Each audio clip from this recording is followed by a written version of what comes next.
Could your daily routine be full of hormone disruptors? There are more than 1,000 hormone disruptors living rent-free in our environment right now. In our food, our water, the air we breathe, the clothes we wear, our skincare, they all mess with our hormones. The good news is we don't have to suffer through it anymore because now we have Hormone Harmony, a formula made only with herbal ingredients that are shown to reduce hormonal symptoms of women of all ages. Since I've been using Hormone Harmony, I have felt more balanced, and other women feel the same way. The biggest benefit, they say, is feeling like myself again. That's what women mention over and over in their reviews, and there are over 30,000 reviews for Hormone Harmony. For a limited time, you can get 15% off your entire first order at happymammoth.com. Just use the code DATEABLE at checkout. That's happymammoth.com and use the code DATEABLE for 15% off today. Hi, I'm Yue Xu. And I'm Julie Krafchick. We're active daters turned dating insiders. Here to dive into everything modern dating and relationships. Welcome to Dateable.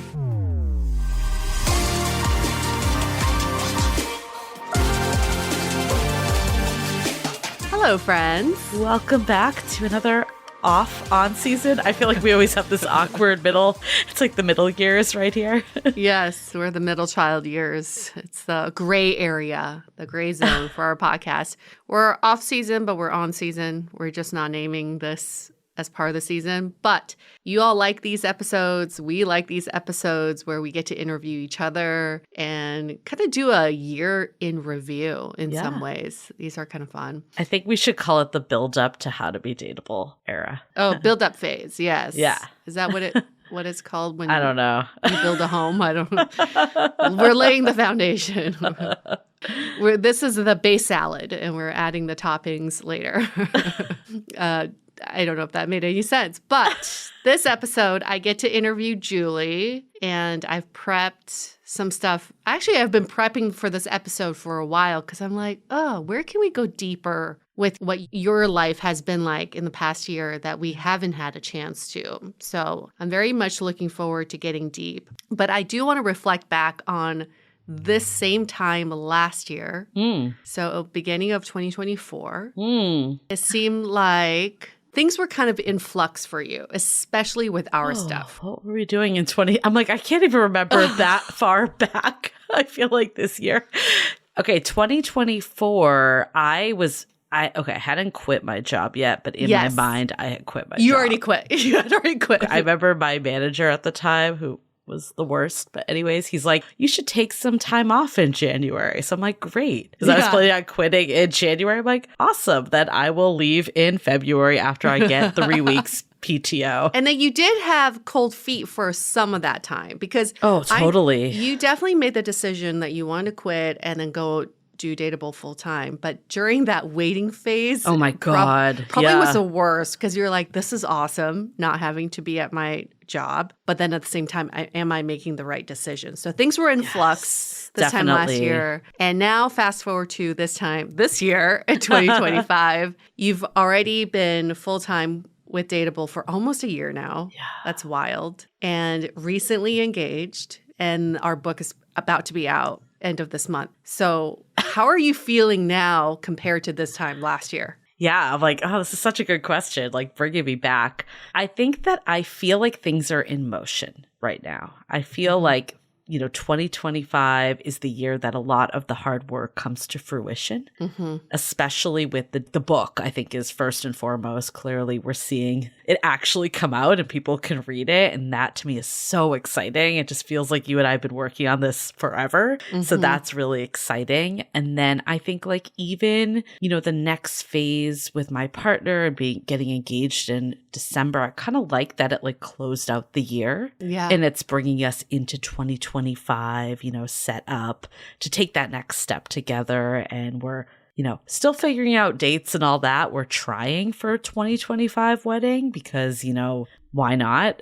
And we've obviously have now been together. We're going to hit 4 years in April. So not quite 4 years. I know, it's wild. Time flies. So it really does. So I think, that's pending we can get our shit together by, summer to fall of 2025. But if in theory we get married in 2025 and the book comes out and, I've now settled in a little more to self-employment and figuring things out and what's working, what isn't, I feel like 2025 might be that year that like things come to fruition more is how I'm looking at it. So there are kind of like 3 pillars that I want to touch on. 1 is your relationship, 2 is self-employment, and 3 is the book. These are like, we'll anchor ourselves in those 3 pillars. But I think we gotta start with your relationship because last year was your year of yes. You got engaged end of the year, and you always said this was kind of a collaborative process with your partner. Can you kind of expand on what that collaboration looked like? Yeah. I mean, I think it's something we've been talking about for a while. So people are like, were you surprised? And I'm like, no. I mean, I was in some ways like the day of, I mean, we'll link the episode where I actually tell like the full engagement story in here. I can give the cliff notes just so people don't have to hear the whole thing over again. But day of when it happened, I kind of felt the vibe that something was happening because I also knew kind of like the general timeline it was going to occur in. But it was like the right amount of surprise for me because I think I'm just someone that has kind of struggles sometimes with ambiguity just in life and having like a little bit of a time frame, but then the day of not really knowing where I was going or what was happening, but kind of knew it was happening at the same time. It was like the perfect amount for me. Yeah. And then you both kind of picked out the ring together. You kind of really like you were part of the entire process. It wasn't just on him. And I don't think we've ever mentioned this on our show, but you and your partner went on this like huge trip to Italy. Oh my God. Everyone thought we were getting engaged. Everybody thought you were getting engaged there, including, I mean, I knew you weren't, but I did ask the question. You did ask me, yeah. I was like, oh, is this going to happen? But you had a really interesting answer. So tell our audience why you didn't get engaged in Italy. Oh my God. I'm like, is it the same one I gave you? I mean, I just didn't want to bring a ring like across, like so practical. So practical. I mean, I told my partner I didn't want to get engaged there. And like, because I don't know, I just like, there's something about like, I have like weird anxieties that are coming up in my old age. I like feel like in my 20s, I was so carefree. I just like was like, sure, let's get engaged in Italy. Yeah, no big deal. But now, I think the practical side has set in a little. And I just felt like it would give me anxiety to know if it was like going from location to location with us. So then like, when is it going to happen on this trip? Because it's such like that, I guess the stereotypical engagement that would happen, why everyone thought it was going to be. So I felt like it just like made it kind of like easier for me personally to just not even have that as like a thought. Yeah. Yes, I agree. I think you would have, knowing you the whole time, I don't think you would have enjoyed yourself. And then the other piece too, that like, I just think we were kind of naive. I'm admittedly not someone that's been like dreaming about my ring and all that stuff my whole life. That being said, now that I have it, I like can't stop looking at it. And it's just so beautiful. But I've never been like that person. I haven't had a Pinterest board. I didn't know the difference between a cushion cut and like, I don't even know what the other ones are. Princess cut. Like, I don't even know all this stuff. So I did feel lucky, but also it holds a lot of sentimental meaning that I was able to get a stone from my grandmother. Right. So we had the stone to work with, and then we had to like, figure out the ring, and there's a lot of details even in the ring outside of the stone. I think we were both naive that we thought we'd just like go in, they just like plop it on a ring and it would be done.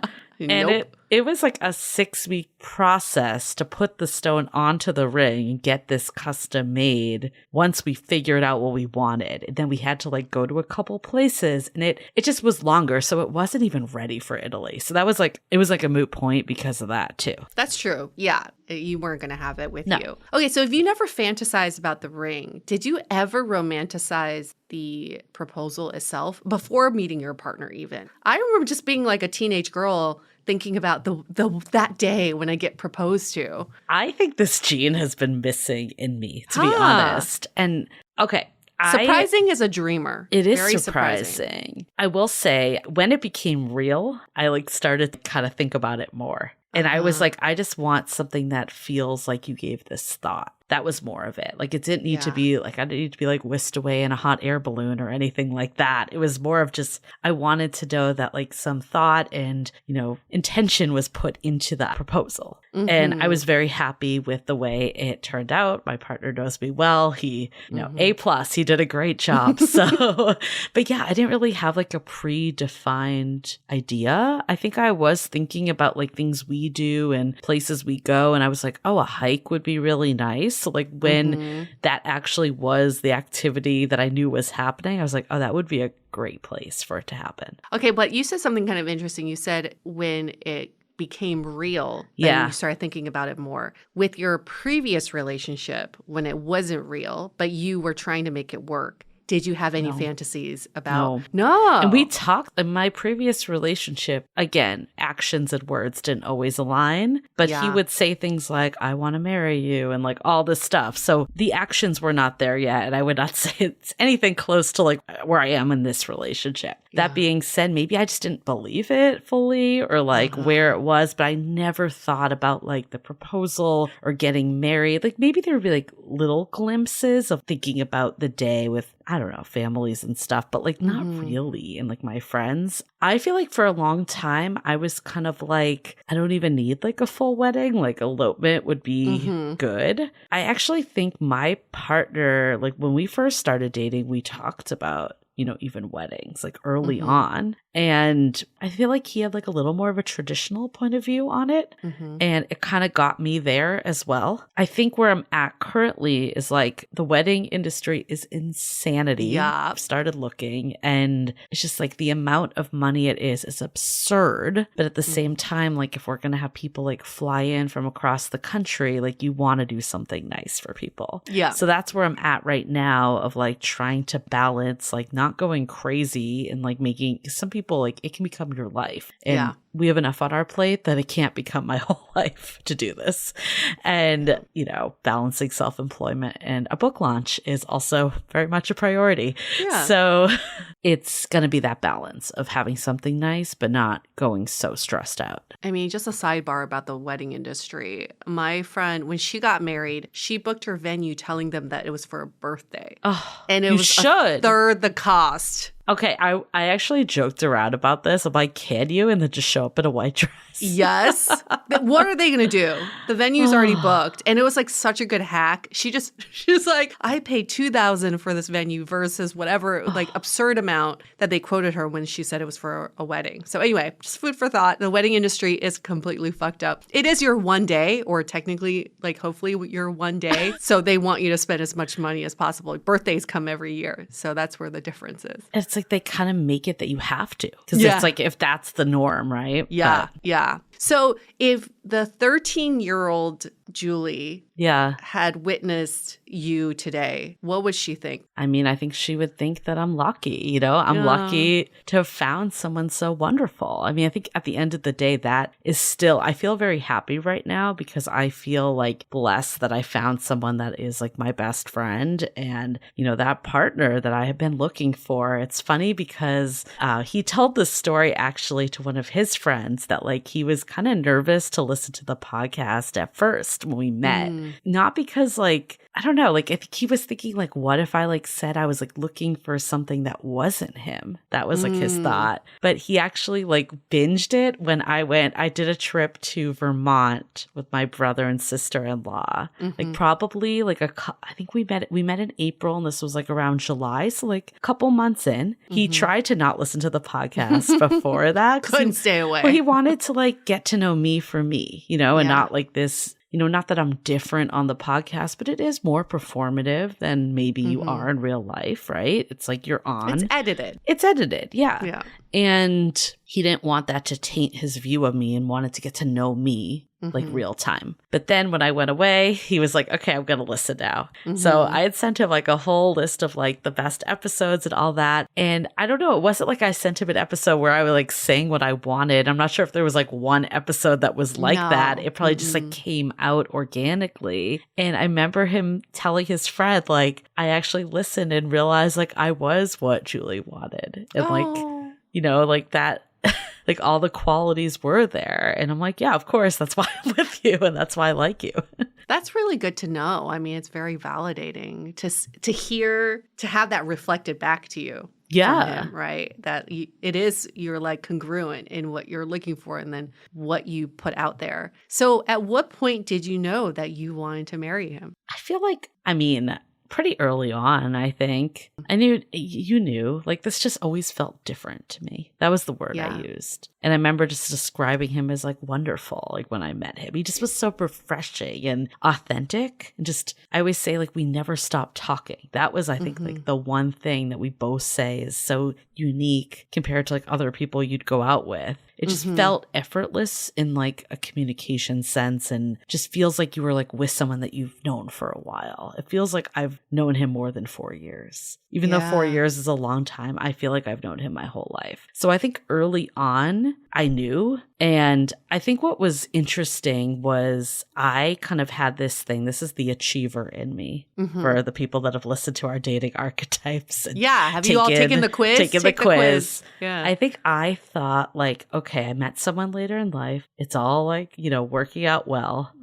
I thought it would move very quickly. Yeah. And we talked about all this stuff too. So it was like, I thought like it would go like, year 1, we'd move in together. Year 2 would be engaged. And it's definitely been longer than that. And I think some of it was that, obviously there's 2 people that you have to account for and their different timelines and way of being and doing things. I think the hardest part of our relationship was that I had to like, loosen the timelines a bit to meet him where he was. And he had to also meet me where I was. So it's kind of both work on both of our sides. And, we've had this conversation with like Dr. Alexandra Solomon that it's like very unrealistic. I mean, it can happen. Just 2 people can totally be in sync, but it's not necessarily like a bad thing if 2 people aren't totally in sync. Right. And I was like, actually, Matchmaker Marie, I'm just like throwing at all the people right now, but we were on her podcast and she'll be on our podcast next season. But she put up a post that was like, what happens if you're not on the same page? And she was like, I think it's okay if you're not on the same page, but are you in the same book? And I was like, that is a really good way to put it, because I think I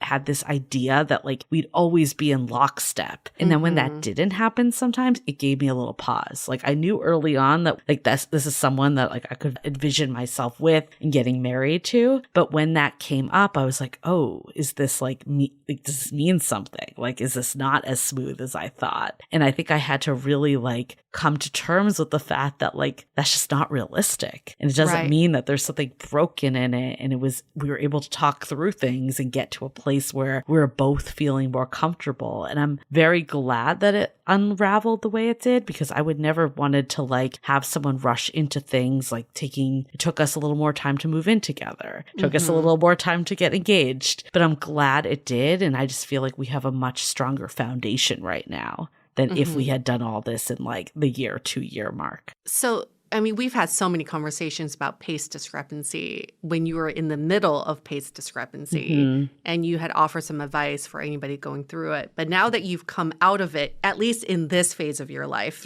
it worked out in the way that you hoped that it would. What new advice would you give to that person who was in your shoes like a year or 2 years ago, who is in the middle of this huge, not huge, but like a pace discrepancy with their partner? I think hearing your partner out and like listening and figuring out a collaborative approach. So I think with pace discrepancies too, and I'm not saying this like stay with someone that's like not giving you anything. I think there's a big difference, right? Like if someone is like in the relationship and they're like, I do want to get married, but like I need a little more time. There has to be a point though that you're like, okay, I'm not waiting forever. So that's when like you have to state your needs. So I don't think people should ever be afraid to say what they want. But also maybe if someone's not like on the dot, on exactly the same timeline, being able to be like, okay, where are they coming from? Not just assume like they don't want to be with you or they're not ever going to do this. Like, I think those were the hard parts that I had to like unravel, like bad dating advice almost. That's like, if they wanted to, they would, or these black and white statements that you're like, okay, this isn't the person's intention. Like they're just being true to their needs. I think with any relationship, like you have 2 people that have 2 needs,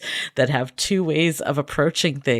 You have to navigate it together. So what would you say to someone let's say they're both in the same book. They may not be on the same page, but they're both in the same book. It's just unclear how long this book is. So one person's like, I definitely want to get married. I just don't know when. Yep. And the other person's like, I definitely want to get married and I want it soon. Should the person who is a little bit more ahead give an ultimatum or give some sort of like guidelines? We need to figure this out in the next year or two? Yeah, I think so. Okay. I don't think it's the word ultimatum kills me. So we talked about this with Allison Raskin with her book too, and she had this similar situation. I feel like if you know that marriage is super important to you and it's something you want, then there's no harm in saying like, this is what I want in this timeline. And that doesn't mean that that's like, I think when I think of ultimatum, I think of like, if you don't do it right now, I'm done. Yeah. And I don't think it needs to be that. I don't know if that's necessarily the best approach. But if you're like, hey, I want to get married by this time frame, and they like won't even budge to that or meet you in the middle somewhere. Like I think my partner's time frame and mine were different, but we got to a place that felt right and okay for both of us. Yeah. So it's like working together. That's how I view it, as more collaborative than like do this today or we're done. Yeah. I mean, I think it's different than the word compromise. Because something with the word compromise, it implies sacrifice in some way. And I think collaboration means you're both kind of creating a new path together. And it's nobody's sacrificing or giving up anything. It's different. I think you're honoring both of you. Yeah. And I mean, the more friends I've talked to, I feel like it's something that people don't talk about, that it's like, you think like, oh, it's just smooth sailing, like what's your relationship? And I think there's always going to be differing ways of doing things. And I've had a lot of friends be like, I had to be like, I want to get married. Like, are we doing this or not? And I don't think there's anything wrong with that. Yeah. Such a big relationship lesson is when your partner feels a certain way, your first reaction should be, why? I want to understand more. And the next is, how can I help you with that? Like, how can I serve you in what you're feeling? But a lot of times, especially as we get older, our first reaction is judgment. Yes. Well, why do you feel that way? Like, why do you need all that time? Or why are you so slow in this? Like, why don't you feel it? It's a lot of judgment in that knee-jerk reaction. And that's not a collaborative environment at all. It then becomes like, I'm right and you're wrong. I think you have to think about like your needs, the other person's needs, and then the relationship's needs. Like if you have one person that really wants to bring things to the next level and someone else dragging their feet and like not willing to engage in conversation or do anything like to not to compromise, but like to get there, right? To meet in the middle, then it's not going to be good for the relationship. You're going to have one person that gets resentful, maybe two people actually. Like it's just not a good thing for the relationship, and that's not sustainable. So if you can think about it out of like the me versus you and like what's best for our relationship, pending we both want to continue doing this, then I think there has to be that third entity that comes in. Yeah. So now that you're engaged,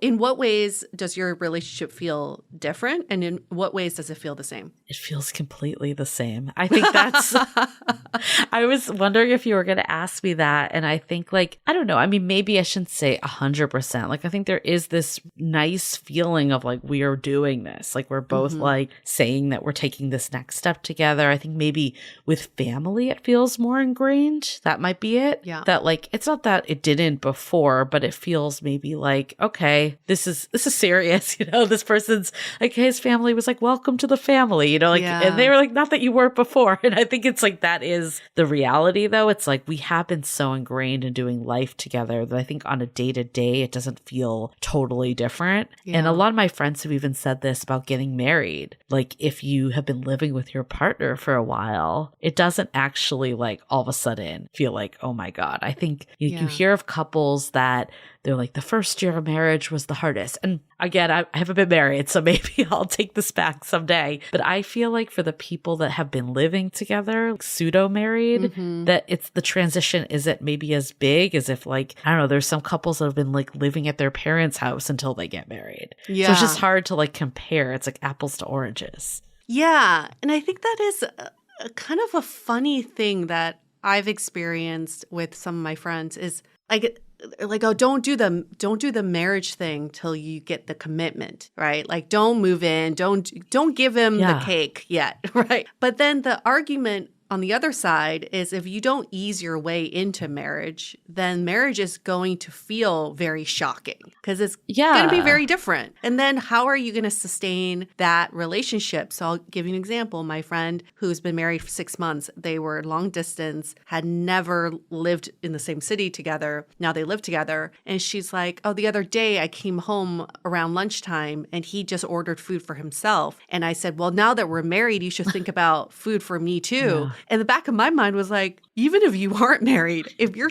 living together, you have this other person in your life, you should probably be thinking about them. But that's hard because the person's been living long distance separately, on their own for so long. Yes. So I'm so actually thankful that we weren't on my rigid timelines when in all actuality, I think it was hard for some part of it. So I don't want to say it was like 100% easy, but I think in retrospect, I'm glad that we had a little extra time because, moving in together, I think that one was like maybe the biggest thing because that was setting up marriage. We both were like, if we're moving in together, of course, like it's not like a guarantee, like you could have moved in together and been like, nope, this is not for us. But we were moving in with the intention of getting married someday. Yeah. So that was more of that step for him too, because he was also giving up his place where I lived in the place we live in now. So there was more at stake. But I think the fact that that actually was like a little longer, once we moved in, we didn't really have challenges. I kind of feel like we got them all out because we were like, he was basically living there, even though unofficially, like he was there like 6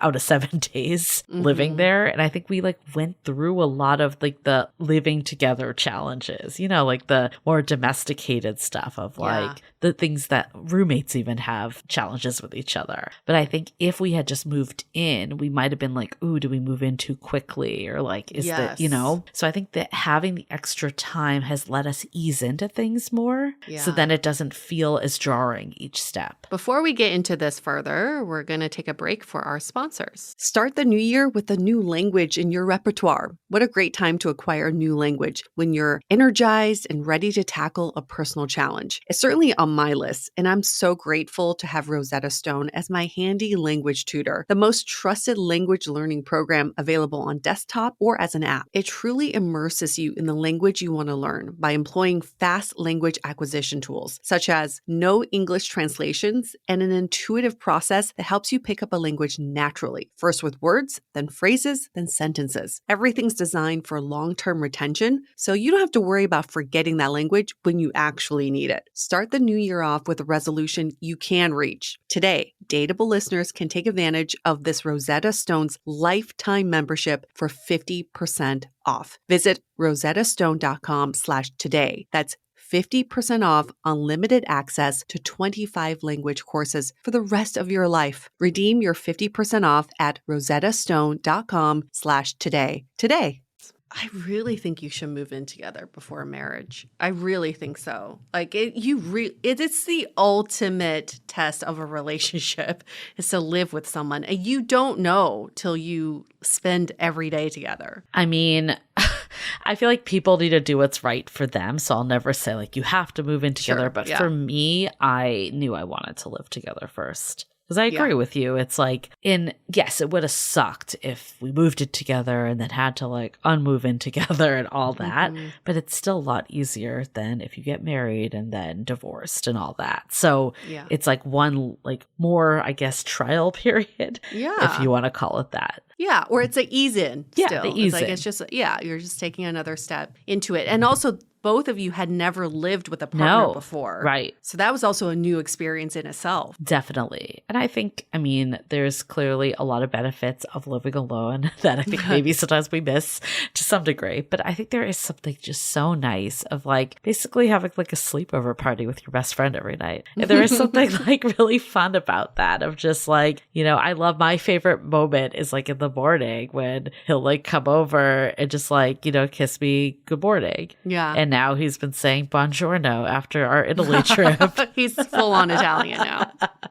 And it's just like so nice. It's like such a good way to start the day. And I think like, I don't think I knew what I was missing with some of that before. But in some ways, your relationship is a little different though, because I do think some of that anxiety is gone. right? Yeah, I mean, I think the working through discrepancies in general, like anytime you're going to have any discrepancy, whether it's a pacing of your relationship or just, I mean, I guess there's so many examples of you could have it. But I think for us, that was like the hardest thing. Like everything else day to day isn't as difficult. It's pretty easy. Right. So yes, I think once you remove some of this stuff, and that doesn't mean we'll never have anything that we need to work through together. But I think through all this too, it's given us a lot more tools of how to work through differences. Yeah. So what's next? I'm sure you get this question all the time. It's like, when's the wedding? And you answer that possibly this year. And you just spent a week with your partner's mom and you all looked at some wedding venues. So yeah, what's on the horizon for the relationship? Yeah, I mean, we're going to be looking. I'll try to spare for your big birthday blowout. Spare the podcast, like the intimate wedding planning details, because it's boring as fuck. Like I feel like if I was listening and I wasn't in this stage of life, I'd have no interest in it at all. But yeah, I mean, I think again, trying to balance doing something nice, but also not like making it my entire life. Yeah. What's been most surprising about this entire engagement process? Any reactions, any interactions, any just like new things that you discovered? I kind of talked about this a little on the episode we did about just the story, but I was surprised that when we were looking at rings, there were no men in there on their own. It was all couples together. And the reason I bring this up is because I just think it's like a shift that's happening, that like relationships are more of that partnership and, you know, collaboration. Like, I think like we talk to people, they're like, I mean, well, you had that story of getting proposed to in Times Square when you didn't know it was coming. We've said this before, like it should never be like a total surprise that you're getting engaged. Yeah. It shouldn't. Unless you really like surprises, but I have like one friend that it was a total surprise. Really? Everyone else knew and had multiple conversations about it, you know? So this friend didn't know that they were on the path to marriage? No. Oh my God. And then said yes? But they are married, yes. Okay. Yeah. All right. So it could work. Were they in their 20s though? No. And what? No. What? But that is the only I guess I'm just saying it because it was more there are rare. exceptions. Like I feel like most people, I don't know, I think like the way that it's portrayed in movies and society is that it's like this big surprise, but it's just, I don't know, you have to have those conversations. I don't know, like why would you want to put it on someone too to like ask this question and be nervous if you're going to say yes or no? I know. Well, it's the rom-coms that are so fucked up because what is that formula? Two people date and then there's a blowout fight. They break up and then he shows up at the airport and proposes and then she says yes and everybody on the plane claps and you're like, wait, did you work on the relationship? Like, are you guys are just good now because he proposed? How does that work? Yeah. Okay, shifting gears a little bit to full-time doing the podcast and being self-employed. And this is your second time being self-employed in your career. How is this time a little bit different than when you went self-employed the first time doing 500 brunches? And just as a reminder, this is that Julie had while I was living in San Francisco, and this is how we met actually. She matched people with similar interests over brunch, and then every week would be a different venue, and then you meet different people. And this is how she met her ex-boyfriend too. Yeah. How is this time different than that? Well, I think it's different in the sense that like we've been building this for 9 years before. So it's like technically, yes, it's like the first year of doing this full time, but it's not really, right? Yeah. It's not like with 500 brunches, it was like brand new when I started it. So it was like inception stage. So I think that was very different. I think also 500 brunches was always this idea of, you know, doing it bootstrap and then trying to raise money and get funding because it was more tech driven too. I realized that I just did not like running events. I realized you were in the events business. That's what it was. It gave me a lot of anxiety. I loved the connection element. Yes. What I didn't like was being like, oh my God, are enough people going to come to this event? I had this fear that like one person would show up at the group of 8 and they'd be like by themselves. Yeah. So that part of it, I just didn't like it. And it got to that pivotal point of, okay, are we going to like do this? And I did have a co-founder at the time that was one of our dear friends, Kiana. So I didn't know that. Yeah. She like, it wasn't at the start of it, but she was like, okay, I want to do this. So I was working with someone similar to like how I'm working with you. And I think I very much prefer that than to do it solo because I think it keeps you sane. Yes. And accountable. Yeah. So I think it would have been great for her to do that. But I think also downside of self-employment, I mean, eventually maybe not, but at the beginning, sometimes you are taking big salary cuts. Yeah. So I remember her and I having this conversation and she's like, well, I couldn't afford my current place on the salary. So maybe I could move into your place.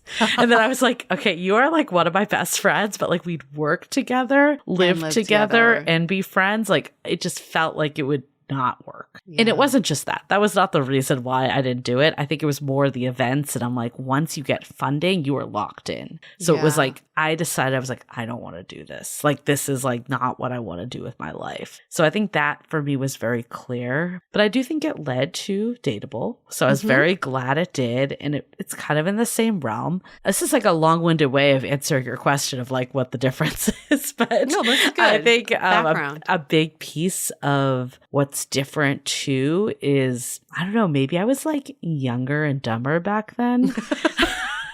I feel like that's been the hardest part of this transition. Like, I'm so grateful that like we've set our business up, that I can do this full time. I'm grateful for you. I'm grateful for all that. But there is like a lot of anxiety that still creeps in for me now. Yeah.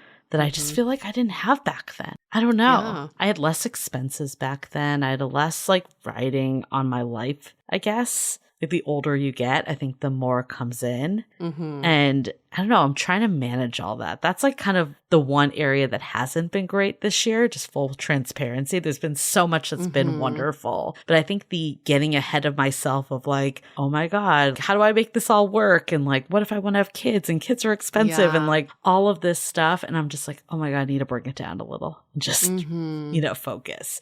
So that's what I'm trying to do for this year is not get so future tripping and try to stay more present, but also like set myself up for the future. I don't know if that made sense. Yeah, it makes a ton of sense. You have a lot more responsibilities at this phase in your life. I mean, you have a mortgage. You probably didn't even know what a mortgage was in your 20s. Of course, like who cares? Just paying your rent. And if you need to downsize, you downsize. But now you just have a lot more commitments. Yes. Financially, personally. So that adds to the pressure of self-employment. I totally get it. But people do it all the time and they always talk about the grind. Yes. What is the grind to you? It is a grind. And I think there is a grind. And again, I am so grateful because I think ultimately I feel very aligned that this is like the mission, like to help people find love is the greatest gift that could ever be. And I feel like for me that struggled so much in dating and not ever feeling like getting to a point where I'm like, will I actually find someone, you know? But getting to a point that I was like, okay, if being single is what it is, it's not that bad. And I can like, that's a good life for me because I'd built that life. But it's a gift, I think, to be able to give that back and to help people and be like, it's not going to be like this forever. Like you are going to find someone. It's all going to work out. That is what gives me joy and keeps me going. But the grind is like, I don't know, like there's a lot with podcasting in this business that we're we're marketing ourselves a lot, which is hard, I think, for me. It feels in line in the sense that I genuinely believe in what we're doing and that we're helping people, but it's hard. You're like the product in a way sometimes. So there's that grind. And then there's just like, I don't know, shitty work, I guess is a good way to put it. Like, and I talked to like one of my friends, like her husband is a founder and people glamorize entrepreneurship and founders and think that they're all like doing these high level strategies. And she's like, he's doing shitty work sometimes because you have to. And sometimes it's like, do I want to pay someone to do this shitty work or do I just want to like get it done? It'll be faster for me just to do it. So, you know, sometimes it's like even scheduling posts on Instagram, like things that I'm like little tactical things. Like there's a lot of it that I love. Like I love writing the posts and putting like our voice out there and doing that. I don't know, like clipping videos and scheduling stuff. Like it is kind of like if you were in a corporation, that would probably be the intern doing that type of work, but you're doing it. Yeah. Yeah, there's trade-offs to everything. There's definitely trade-offs to entrepreneurship, and entrepreneurship is different than freelance work. Yes. Like, right? Self-employment, building a business is very different than gig work. And you're not doing gig work. And so the grind feels more like a grind because you're doing daily things to build this business. And it's really odd for the two of us to even call it a business because we didn't think about it as a business until like 4 years ago. So it is like we've built this and then it would be a shame to let it go. So we want to keep on building it. So if you're in the grind and at least you're building something, what gets you through the day? What gets you through the grind of every day? Well, I think before I touch on that, because there's definitely stuff, but it's like building a business is way more personal too. Yeah. Like when things, I don't know, like when I worked in corporate, like if, something didn't convert or something, it's like, who cares? Right? Yeah. Like, we'll figure out a way. But it's hard to like sometimes detach from that. But I actually think you need to be like, it's okay that like this test didn't work out. Like we'll try something else. But I think it's harder because it feels more personal because like our faces, and brand is like associated. I think the other part is that you don't really turn off as much. After I left 500 or I stopped doing 500 brunches, I went back to doing design and tech. And I loved that at 5 o'clock, I was done and I didn't think about it. And I got to do this. This was like a hobby back then. But I think that's the part that's hard about shifting from this being a hobby to maybe more of a job is like I still have to detach and be like, okay, and I think this drives my partner crazy sometimes. Like I will be on my phone looking at Instagram and I'm not just like perusing around. I'm posting shit or replying to people and doing stuff. And I'm like, I don't know. I guess it brings me into like what keeps me going though is like I like to reply to people because it's ultimately the helping of people and hearing people that write us every day of just like how much this podcast helps, how much this work helps. That's what keeps me going 100%. It's all of you that have been with us from either day one or you're new, whatever it is, like those stories, that's what keeps me going. Maybe you can touch upon the whole selling aspect because I know this is something we are both really uncomfortable with, like asking you all for money and asking you all to buy these products because we're just not salespeople. But at the same time, if you are in line with the bigger mission, then this doesn't become selling, right? So how have you been able to understand the whole selling process? Ooh. I think this is something you and I talk about a lot and it's hard. I mean, even our book, right? Like always talking about it. Sometimes I'm like, are we talking about it too much? I know. But then I'm like, this is so important and it's going to help so many people. And we always hear too is like, you think you're talking about it all the time. And then people like are like, wait, what are you offering? Like what you offer that? Like we've gotten that before. And I'm like, wait, we're always talking about this program. You didn't even know we had this program. Yeah. So I'd rather I'm like thinking about it now. I'm like, I'd almost rather risk oversaying it so we can get to the right people than to not say it. And I'm thinking about it too of like, this is we're giving so much of our time and value in the podcast for free. So if people don't want to buy, they don't have to. Like, absolutely not. Like, we're here to help whoever can at whatever price point. But at the same time, it's like we've put so much work into like programs and books. We've seen people come out of our programs and like totally have different results dating, like some people getting married and,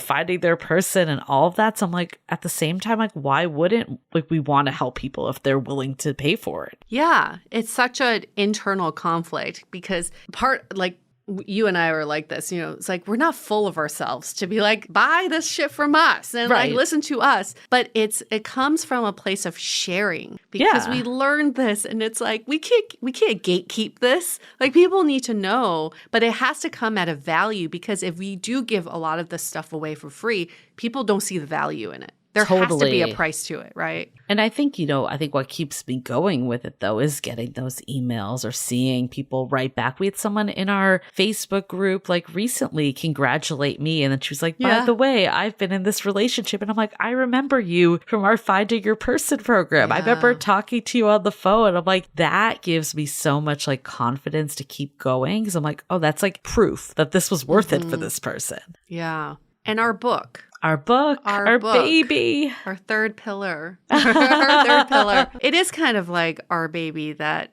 a lot of people think like the book's been out for a while, right? No. Yeah. Oh my God. So many people are like, yeah, your book. I'm like, yeah, it's not even out yet. It's not even out. It's Yeah. coming. Yeah. What do you think the whole book writing process? We can just quickly talk about that. Well, I think first and foremost, writing a book has been a dream of mine for a long time. So when we got that email from our lovely editor, Ronnie, we got it like I was actually talking to my partner and his mom about this. It was we did a virtual baby shower for his brother and sister-in-law's first, like his niece. In December 2021. Wow. I remember I was on the baby shower and then I got off and I got a text from you, Yue. And you were like, did you see who emailed us? And I was like, no. I immediately checked email and it was Ronnie, who is an editor from Simon & Schuster. And she was like, I've been listening to the podcast. You guys have a voice. There's a book here. Like, are you interested in talking about it? And I mean, that was clearly a high, just like getting that to begin with. And then like working through the whole like proposal part, I thought was super fun. I'm just like, okay, we have all these ideas. Like, how are we going to organize this? We had a wonderful agent at the time, Anna, we'll give her a shout out. And she was so helpful in just like giving us a little structure to work with. And I think just like Yue and I feel like I don't want to speak for you, but I guess I am. But do it anyway. We've had a lot of ideas floating for so long, but I don't know if we connected the dots in the way that we were forced to by writing a book. Like people say writing a book is the best way to hone in on your knowledge and like really develop ideas. And I think that's so, so true because I feel like without that structure and this behind it, we would not have put things together the way they fell together in the book. And I think for that was definitely the highlight for me. I loved writing the book. Like just going to a Starbucks on a Saturday, I was like, bye to my partner. I'm going to be gone for the day. And he's like, great, I can veg out and do whatever. Freedom. But I loved it. Like I got lost in it. I think that was by far my favorite part.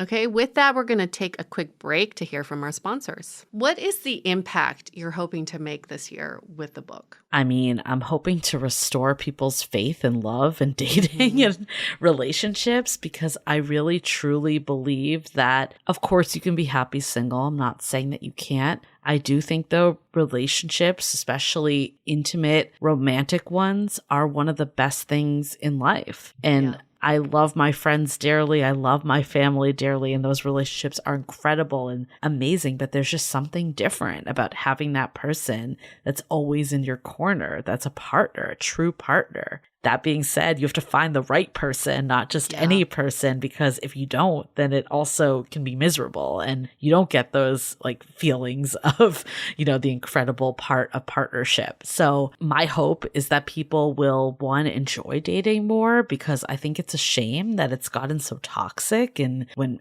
you talk about dating, everyone's like, oh, it's the worst. It sucks. And like, that's just like, it should be joyful. It should be good to connect with other people. And the fact that that's been stripped away is very problematic. So I think that's first and foremost is to like relieve some of the stress that comes with dating and give people hope. And I do believe our book does that. And also just like the confidence to like go after what they want because I'm glad that I waited to find my partner because it's the perfect person for me. It doesn't mean that we're both perfect, but I'm happy that like I waited to find that person that like did have everything I was looking for in a partner and was like that emotional and, all the connections that I could imagine that I want from someone that I feel so deeply about. Yeah. Can we just address the elephant in the room? Because I've had one too many conversations about this, and I think it's I want to hear from your point of view. I've had a few friends say, like, I really want to buy this book for a friend, or I really want to buy it for my sibling. Is it offensive to buy someone a book that's called How to Be Dateable? Let's just address that. I mean, head on. Okay, I'm going to say this like as someone that isn't the author, because I do think buying a dating book from someone, it doesn't land well. A lot of times. Like I was talking about this with my friends, and one of them, her mom had bought her that Steve Harvey book. Oh God. And just like left it out when she visited as like a subtle cue. And she never read the book, right? Good. Because, well, one is that it was a Steve Harvey book. Yeah, but Steve two, Harvey. I think coming from your mom is never always the best. So I do think a dating book is inherently hard. Yeah. I am going to say that. I think what you could say is like, there's this really great podcast that I listen to that, you know, maybe check that out. And, you know, they have a book coming out. I'm really excited about the book. Like, make it more like about, I don't know, just like the light or like we've heard this from people that we make dating feel more lighthearted, that we're here, like, you know, the support of it. It's not like self-help. I think that's the other piece. Yeah. And the other side of it too is you could spin it that this is a book about like the landscape of modern dating, and it's not self-help, even though obviously the idea is, you know, to help you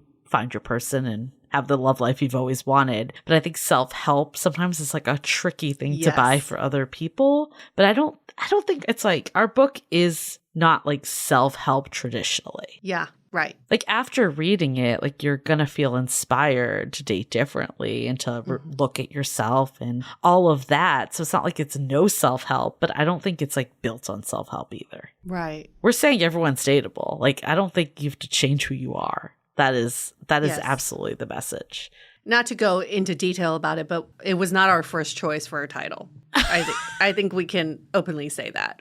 But here we are. And we're going to have to really embrace it. But I like this idea of going the personal story route. Like, oh, I've been following these girls on Instagram, or my friend's neighbor is one of the hosts of this podcast, and they came out with a book. Go from that personal relationship to us. Maybe you've DM'd us on Instagram. Yeah. Maybe you've been in one of our programs. Something that shows that you have some connection to us, and then gift the book. That makes a lot more sense. Yeah, I mean, obviously we don't know everyone, but we like to think of you all as friends. But like one of my friends was like, asked her like friend from pickleball, like if it would be offensive, she got him a dating book. And he's like, kind of. Yeah. And then she's like, oh, my friend wrote it. And he's like, okay. Yeah. So I think it felt like she wasn't just like, oh, you need a dating book, you know? Yeah. Good. Okay. Glad we can address the elephant in the room. What are some of your fears with the book this year? I actually don't have a fear that people won't like it. And maybe that's naive. I have a fear that it won't get to enough people. Yeah. That's my fear more. I actually think once you read it, like people are going to love it. And maybe I'm biased, but I have read a lot of books. And I do think there's something that's just, I don't know, like I think the way that we it sounds weird saying this about your own book, but I do think like the way we've approached it, it's like it starts off with this is what's problematic in modern dating, and then how do you move out of it and really forge your own path. And I think that's so refreshing in what the space needs right now. Like we don't need another book that's giving us like outdated rules or like ways to do dating that just are so generic or feel forced. Like this is about reconnecting to yourself and almost like unlearning. So I think actually that should relieve people. There's nothing new you need to learn in the sense of like all these new tips and tricks. It's more of like, how do I reframe how I come into things? And yeah, I think that it's like a fast read. Our editor described it as a hug. It feels like you're getting a hug at the end. So I do genuinely feel that like once people get into it, they're going to love it. My fear is like distribution and marketing and all that stuff. Yeah. A lot of stuff that's out of our control too. Yeah. I think that's the motto, though, is like we're doing all we can. Yeah. We've been on a ton of podcasts, which has been awesome in the sense of just connecting with people in the space. Yeah. So I think I'm just trying to like appreciate each moment a little more. Just the fact that we had like Greg Barrett, who is the co-author of He's Just Not That Into You, right? Like our quote that's on the front cover. I'm just like, that's freaking cool. Like, yeah.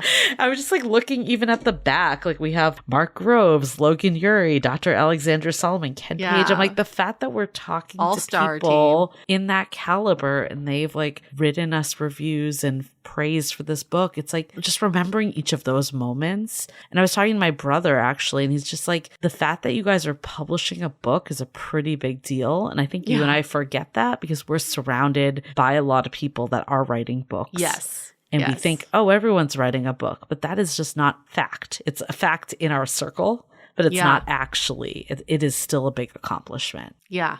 So we're going to wrap up this interview the same way we started, similar to the same way we started. Fast forward to a year from now when we're having this conversation. What do you hope that we be talking about?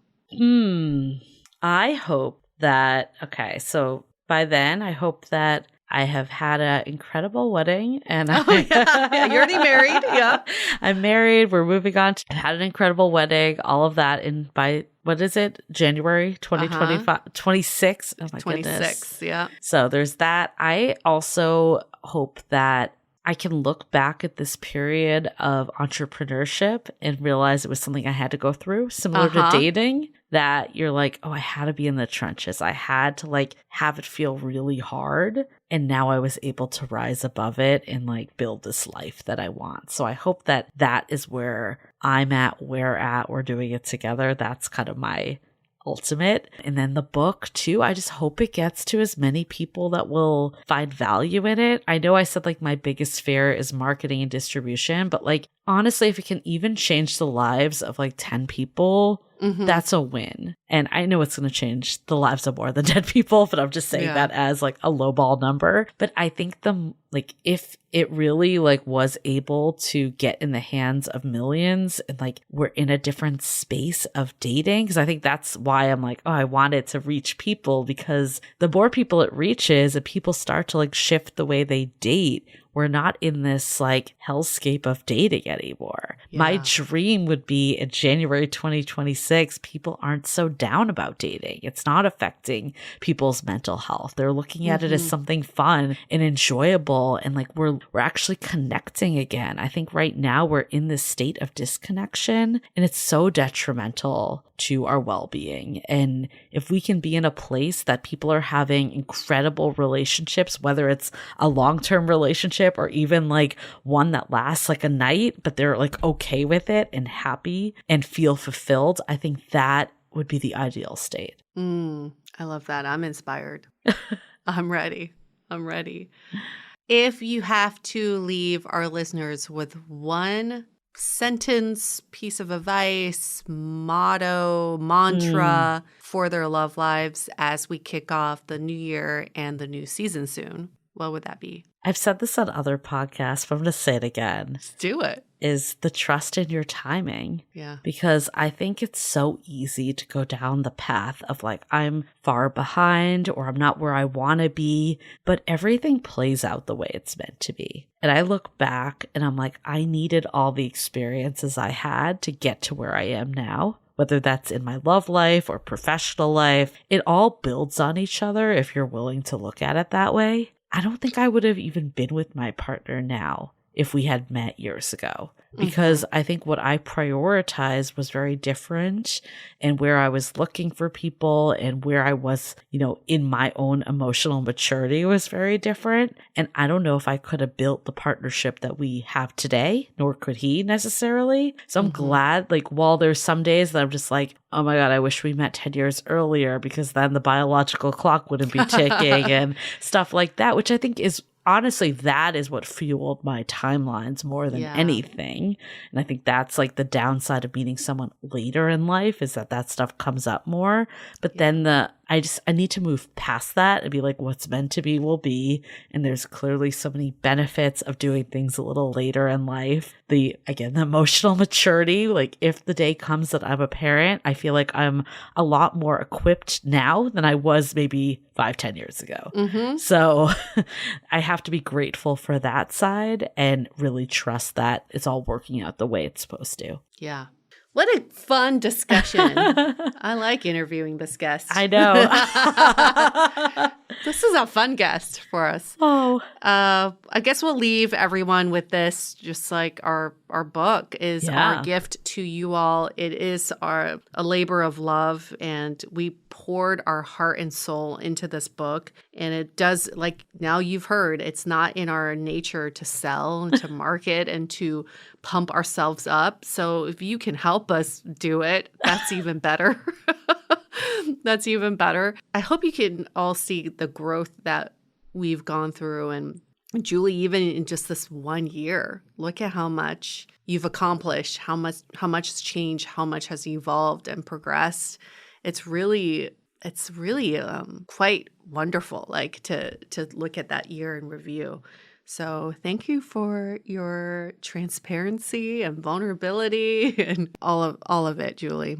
Well, thank you for interviewing me, Yue. I think, honestly, another thing I did not say, but is clearly at the forefront of like what keeps me going is our partnership. Because I think the days that I have felt stressed or I have felt like, oh my God, is this possible? You're there to like remind me. And I feel like maybe I've done the same for you in other situations. I think that is the real benefit of having there's so many benefits of having a partner in this, of just creativity and all that. But like in those times of doubt, you have someone that can boost you up and be like, we got this. Like, we're going to be good, And it's so important. Obviously we've grown so much and done so much professionally, but also the fact that our friendship has been so strong for 10 years. Like that is, you truly longest relationship. Truly are one of my best friends. And I'm so grateful for that.